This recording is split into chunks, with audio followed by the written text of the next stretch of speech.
What is up, everybody? I'm back today with another Wi-Fi battle. Mixed up my team a little bit. Today I have a Kangaskhan, an Aegis/, Diggersbytho.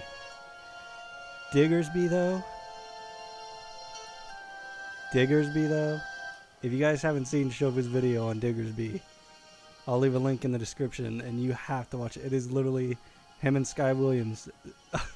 Literally the funniest thing ever. But I also have a Gudra, an Azumarill, and a Rotom H. On his team, he has a Mamoswine, Tyranitar, something else. It wasn't that one. Sorry. You'll see it. Alright, I sent out my Kangaskhan first. He sends out his Rotom. I'm going to switch out because I do not want my Kangaskhan to be burned. I'm going to switch into my Rotom H to avoid the Will-O-Wisp. And then I'm going to switch out again and go into my Gudra to take the Hydro Pump.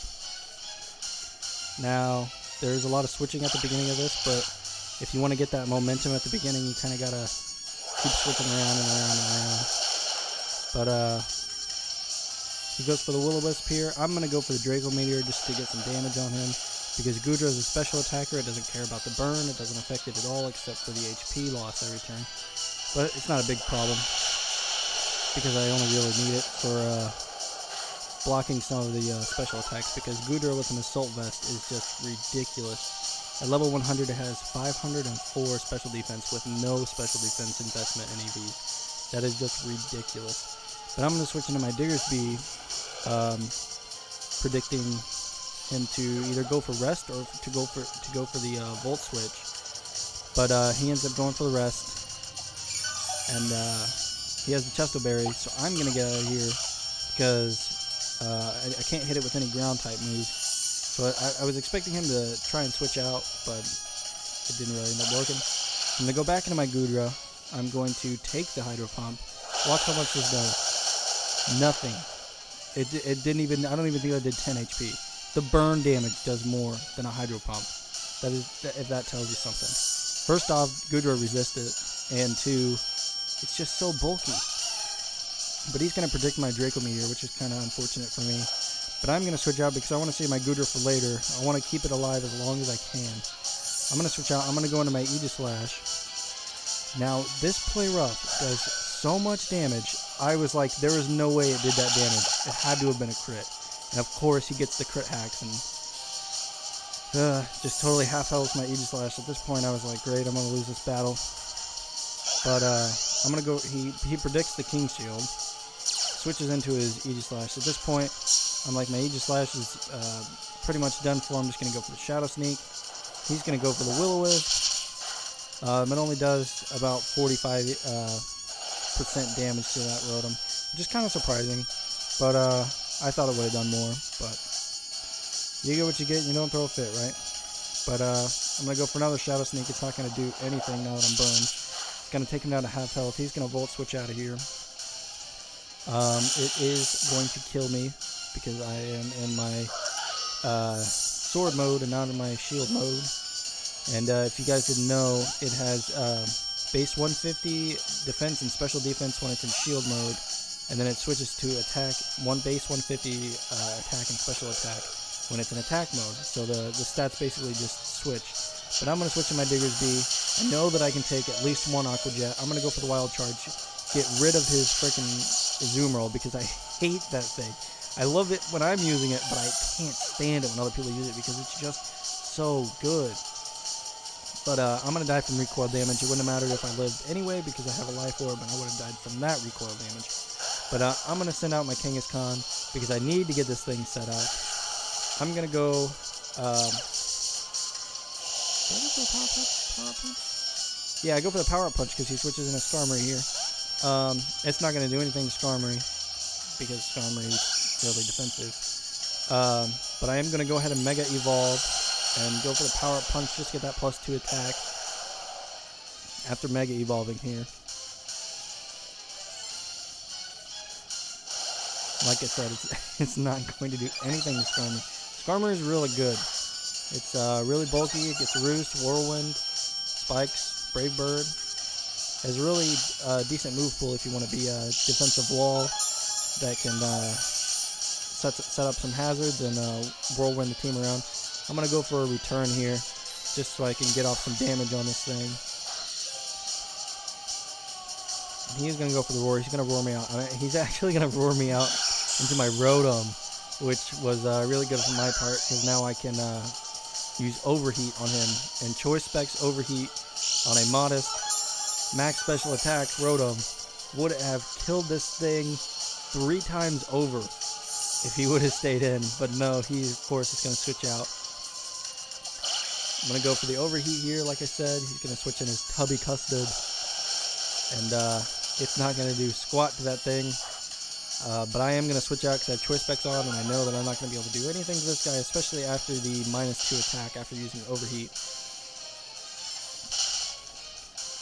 So I'm going to switch out. I believe I switch in my Goodra because at this point I'm like, okay, I can let my Goodra die now. He's going to go for the Focus Blast. It is not going to do anything to me. I think he was predicting my Kangaskhan to come in, which would have been really good on his part, but I know that most Goodras usually carry Focus Blast, so I'm not, unless you have a free switch in, do not switch a Kangaskhan into Goodra because it's most likely carrying Focus Blast. Mine, however, is not. I found it to be a little more useful if I had Ice Beam instead of Focus Blast, but it kind of depends on which situation you're in. But he's going to send in his Skarmory, predicting the Draco Meteor here, and then it's going to take this thing out. I guess he doesn't really, I guess he wasn't really expecting my set to be modest, max special attack, but I don't know, I think most people run sassy or careful or, I don't know, no, not careful, what am I thinking, but most people run plus special defense natures on there, but I'm going to switch to my Kangaskhan. I'm going to go straight for the return. It's going to take that thing out, not even needing that second hit right there, because Kangaskhan is just so powerful. It has base 125 attack, which is, it's not like outrageous or outlandish or anything like that, but it is enough to get the job done for sure, especially with the Parental Bond as its ability. He's going to go ahead and Mega Evolve here into his Mega Tyranitar, excuse me, and just watch how much this Power-Up Punch does to this thing. Yes, I know it's a crit, but as you can see, the second hit does half of what the original would have done, and it still does a ridiculous amount to this thing. I mean, I basically took this thing out in one hit. But he's going to go for the Brick Break. I honestly, I don't know how I survived that. I guess it's because he doesn't get stabbed, and Brick Break's not, I think it's base 60, if I'm not mistaken, but he might not even have a max attack or anything like that as well, so, but I'm gonna take him out. I'm getting really worried here about the Sandstorm, and then he sends out his Mamoswine, and I was worried about the Ice Shard, so I go for the the Shuckle Punch is here. The Shuckle Punch is here to stay, but I'm gonna go for the Sucker Punch, and definitely take that thing out easy after being +2 from the Power-Up Punch on that Tyranitar. He's going to sound out his Tubby Custard. At this point, I think that he knows that he's lost. I'm going to go for that return. It's easily going to kill this thing. But as you can see, Kangaskhan just sweeps. After you get that +2, it's just done. It's over. I'm going to take you out and make it a date. It's just, it's just too powerful. It is too powerful. But like I guys said before, I have ordered my 3DS capture unit. It will be here, and I'm gonna say hopefully before Christmas time. But I should definitely have it over that 2-week period. I don't know exactly when I get out. I'll let you know in the next video. But there should be a video out every day, if not at least every other day, if not every day, when that comes. I've rearranged my team a little bit. I'm not going to tell you exactly who, but once I finish getting one more Pokemon leveled up, I will be using that team most likely for a little while, because I'm really proud of it. It's my first team that's completely perfect, with complete flawless IVs and perfect natures. that I've actually bred myself. So I'm really proud of it. I want to use it for a little while. And after that, I believe after battling with that team a little bit, I'm going to work on breeding another complete team after that. But like I said, I'll leave a link to Shofu's video. Shout out to him. He's the main person that inspired me to do this. My cousin showed me him a while ago, and I just thought he was the funniest person in the world. And then to find out that he was African American, plays Pokemon, is hilarious, and is just so smart and so funny. It's just ridiculous. I really aspire to be like him. But I'll leave a shout out, or I'll leave a shout out to Shofu. I'll leave him leave him a link in the description for you all to the video if you haven't already seen it. But that Diggersbytho, that Deerling though, Sky Williams, he is Sky Williams and Shofu. They've been streaming a little bit together, but I'm just rambling at this point. I don't even know what I'm about to do. But peace out, guys. Hope you enjoyed the video. You can follow me on Twitter at HaydenMade'em. I'll leave a link to that. You can follow me on Instagram at HaydenHahn. And yeah, peace.